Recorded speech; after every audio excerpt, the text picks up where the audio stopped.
So when we look back through the years and we look at not only our own, what was then our startups, but obviously now well-established businesses, and we also look through at the clients that we advise, one of the key questions are raising funds. When is the right time to raise capital? Our viewpoint on this is not the cookie cutter approach that most analysts will go down. And the reason why that's the case is because really some of the advice we received in our first few years of our startup, and the advice we received was all around scale.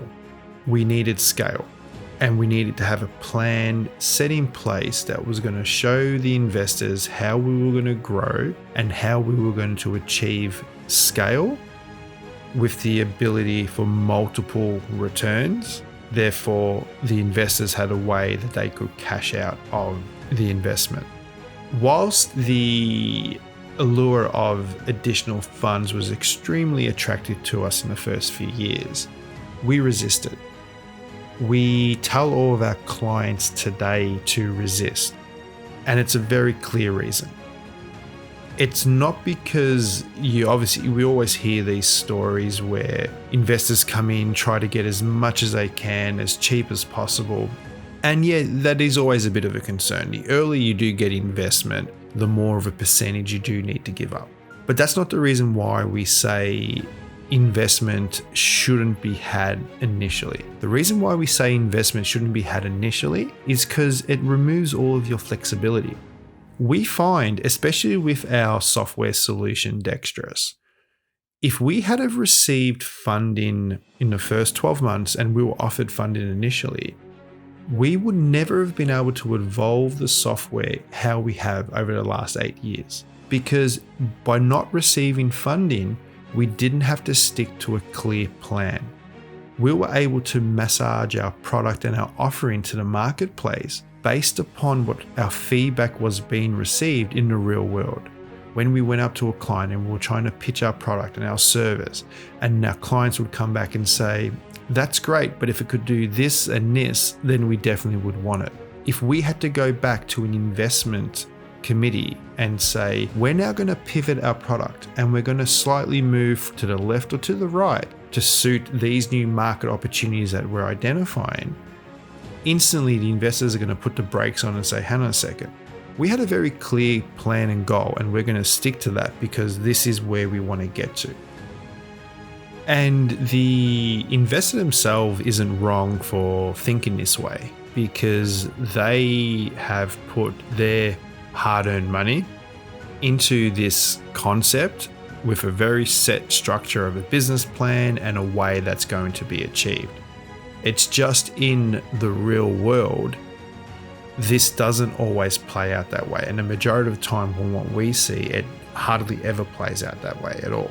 It's all about massaging your product, massaging your offering in the early stages to ensure that you get the maximum amount of investment for the minimal amount of percentage you need to give away at the right time. Because when you do receive investment and it is at the right time, you do have a proven track record, you've got revenue coming in, you no longer have a limited amount of investors that are interested. One of the earlier podcasts, we talk about who your customers are. And there's a range of different customers, from your innovators to early adopters and so on. It's quite similar when you look at the investment world. You have a range of different investors, and at the early stage, which are your innovators and your early adopters, there's a lot less of them.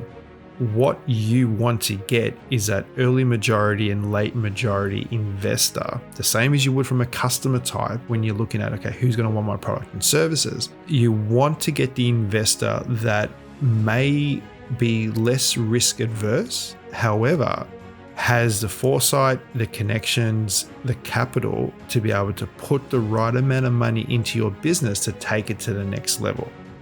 We had a very clear standard ourselves with both our startups back then. Obviously, with our startups. One, we've raised significant funding on. On the second business, we've been able to merge into a much larger practice. And it all comes down to, we wanted to prove to ourselves first that our product, our service, our business was a sustainable model that could be repeated year on year before we even looked at funding. And I understand that this is controversial in the sense that we've all been taught, no matter what your business is, you come up with your concept, you get your team around you, and then you go out there try to find funding. And we really challenge this ideology because we don't believe it works. And we believe all that happens is you have businesses that spend more time trying to raise funds and trying to convince investors why they should invest in their business, their concept, their idea, with no proven track record. And it's really difficult because if you do find that investor, they're going to want a really large chunk of your business. And again, they're justified in wanting a large chunk of your business because you really have not much to go off apart from an idea and a handful of different clients. So understanding the right time to get investment is key, because we've seen so many businesses that have fantastic ideas waste 12, 24 months going around the country trying to raise funds instead of looking at their product and how they can better their product. And all that happens is they have their competition that comes up, and the competition's doing what they should be doing, hitting the ground, trying to sell the product, trying to get media attention. Because once all of that happens, investors will come to you, and that's the position you want to be in.